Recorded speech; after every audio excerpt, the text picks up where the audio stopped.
Dobrý deň, priatelia.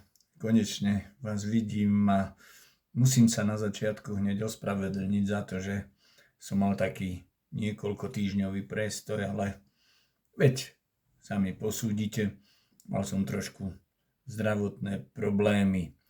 Už na úvod tohto videa by som sa chcel veľmi pekne poďakovať vám všetkým, bolo vás ozaj veľký počet, aby som sa vám všetkým poďakoval za to, že mi voláte, píšete. Väčšinou je to jedna tá istá otázka, alebo niekoľko rovnakých, napríklad čo je so mnou, kedy bude ďalšie video, či sa môj stav výrazne nezhoršil, respektíve nezlepšil a tak ďalej. Ja mám už asi mesiac pripravené jedno také staršie videjko, ktoré som si myslel, že ho pustím oveľa skôr ako teraz, ale ako som spomínal, mal som problémy, ktoré vlastne vám opíšem v tom videjku, ktoré si teraz pustíme. Tak sa vráťme o niekoľko týždňov späť. Ešte povedzme si nejakú príhodu po ceste, kým ja si vyzamykám byt. Vidíte, že mi to nejde. Príhoda, nepríhoda. Už tie moje celé videá sa mi zdajú tak trochu, sú samé veselé, už aj ľudia mi vravia, ty, že si pacient, veď si veselý. No, tieto 3 týždne som si svoje prežil. Tak mi opuchli ruky a to isté sa stalo s nohami. 10 dní som nechodil, vytrpel som si svoje, ale dá sa to prežiť. A už dnes, 3. deň, ako rybička. Tak ako vidíte, idem si aj sam odšoférovať. To bude asi posledná taká moja skúška. Áno. A ja verím, že ju zvládnem. Poďte so mnou. Všimli ste si, rozprávam, že mi nič nie je, ale pritom chodím ako kačica. Tuto by som sa chcel trošku pozastaviť, lebo mnohí mi vravia, že na mne vôbec nevidno, že som chorý, alebo že trpím nejakou zmenou zdravotného stavu, ako to ja nazývam. Ale pravda je taká, že neviem ja, kto má kde aký prach bolesti. Možno, že pri tej bolesti, ktorú prekonávam ja, tak každému alebo mnohým by utrnulo a naopak zase niektorí by to brali ešte laxnejšie, ako to beriem. Ja nemyslím, že by som to podceňoval, ale snažím sa žiť normálne, ako som žil predtým. Cítim sa, chvála Bohu, relatívne, to radšej poviem, relatívne dobre. Už tak, čo by mi bránilo v úsmevoch, v dobrej nálade, hlavne medzi vami, medzi priateľmi a rodinnými príslušníkmi. Už teda, poďme ďalej, ako sa vyvíjal čas. Ako som povedal, idem do nemocnice. Aj keď som tam v pondelok bol na chemoterapiu a mal som absolvovať aj bioliečbu, ale sestričky to nejako nezvládli, bolo nás veľa, alebo zabudli, tak dneska si idem pre tú bioliečbu. Vy ju kúsok absolvujete so mnou. Áno, priatelia, tak už som tu v nemocnici. Šťastlivo som sa dostal aj na tú bioliečbu a mi takto skúsim ukázať. Áno, tu to mám napojené a tuto mi to cvrká. No, ale ešte by som sa vrátil k tomu môjmu príbehu s tými rukami, lebo to som len tak a už bolo potom tam pri tom výťahu. Tak vám poviem trošku podrobnejšie.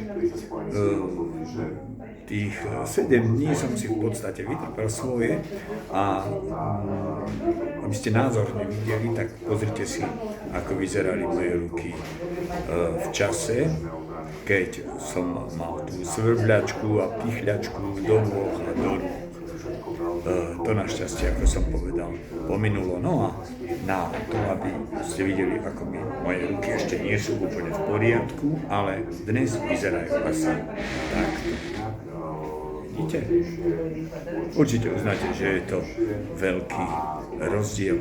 No ale nevadí, prekonáva sa aj táto záťaž. Väčšinou majú pacienti môjho druhu problémy so zvrácaním a žalúdočné problémy. Mňa sa tieto problémy trošku míňajú a skôr ma zasahujú tieto sekundárne problémy na tie nohy a ruky. Dnes berem tretiu dávku. Predpokladám, že už poslednú, aspoň taký je prístup, ešte možno jedna chemoterapia príde, ale už si zháňam miestečko, lebo takto tu teraz zdravotníctvo funguje, že som objednaný 17. ale ak by sa mi dalo niekde zohnať na CT celého tela a MR, magnetickú rezonanciu pánve, tak by som si ju zohnal, tak pracujem na tom. No ale vráťme sa k tomuto. Tu sedím, ako vidíte, je tu dobrá nálada. Pacienti a pacientky usmievajú, fajne to tu beží, takže sa teším, ako mi to dokvapká a hajde ma na iné miesto, teda do môjho domovského stanu. Zatiaľ, bye bye. Ako som povedal, absolvoval som CT celého tela. Deň predtým som mal vypiť takú nie príliš chutnú, priamo odpornú tekutinu alebo nejakú vodu na vyprázdnenie čriev. No čo som spravil? No samozrejme, nevypil som, lebo mi nechutila. Ale to nebolo dobré, lebo čo prišlo potom, by som vám nikomu neprial. A na druhý deň som, napriek tomu, že som bol doma veľký hrdina, tak na druhý deň som pri predstave, že v črevách mohlo ešte niečo ostať, som sa cítil dosť zle a naviac, keď som si predstavil, že to celé im tam ešte vyložím na lehátku pri CT, tak to ma úplne zalieval pot a mal som mokré snáď aj trenírky. Už ale našťastie to prebehlo všetko v poriadku, nič sa neudialo také vážne. Chvála Pánu Bohu, som sa teda nemusel hanbiť, ale aj tak poučenie z toho jasné a pre mňa, myslím, že pre vás všetkých, ktorí sa takéhoto niečoho zúčastňujete, je poslúchajme tých lekárov, aby sme sa nepotili dvakrát, raz v čakárni, pri čakaní a druhý raz na lehátku, keď náhodou to z nás začne frkať. No, po CT na druhý deň som bol na magnetickej rezonancii, asi sa to tak správne skloňuje, pánvy. No, to som takisto absolvoval v poriadku, ale problémy prišli až po ceste domov. Samozrejme som bol už ako hrdina, čo do Bratislavy si odkerujem aj sám, nebudem furt otravovať niekoho. Nuž, ale pravda bola taká, že niekde pri Žarnovici, čo je asi bajočko nejakých 70 km od môjho malého okresného mestečka, tak asi v tejto vzdialenosti od domova mi začali trpnúť ruky, nohy a dosť som si vytrpel, kým som auto doviedol a samozrejme seba do domu. Takže aj z tohto poučenie nepreceňujeme svoje sily, neoplatí sa to, môžeme spôsobiť nejakú nepríjemnosť sebe, možno druhým, či už je to škodová udalosť, alebo nedaj Bože niekomu ublížiť na zdraví. Tak to bolo také pre mňa poučenie. No a najnovšia správa mi prišla v pondelok som bol, to som vám zabudol povedať, v pondelok som bol ešte na jednej magnetickej rezonancii brucha, lebo chcela pani doktorka, moja ošetrujúca, porovnať môj stav teraz a stav pred tými asi 4 mesiacmi v máji to bolo, keď som bol v Komárne. Prišli mi výsledky čerstvé, tak vám môžem čerstvo oznámiť ako čerstvý chlebík, že výsledky vyzerajú byť zlepšené. Už predtým, pri tej predošlej rezonancii to tak vyzeralo. A len poviem niekoľko takých malých údajov.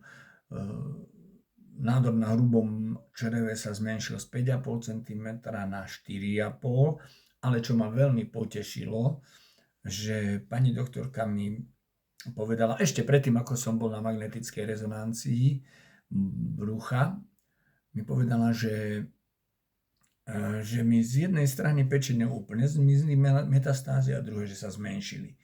A Ako som dostal správu, nedalo mi, tak som do toho trošku občumoval.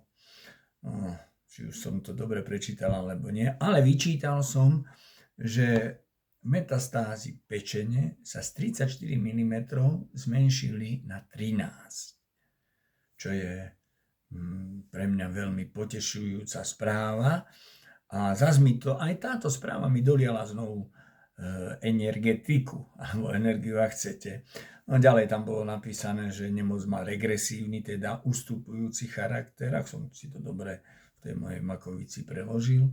No a všetko to ostatné, pankrác, obličky a ja neviem čo ešte, že sú v pôvodnom stave, že sa ich stav nezhoršil, ale sa udržuje stále na jednej tej pôvodnej, teda zdravej, by sa dalo povedať, rovine. Oficiálne potvrdenie mojej znalosti anatómie ľudského tela a čítania papierov sa dozviem už tento pondelok, kedy mám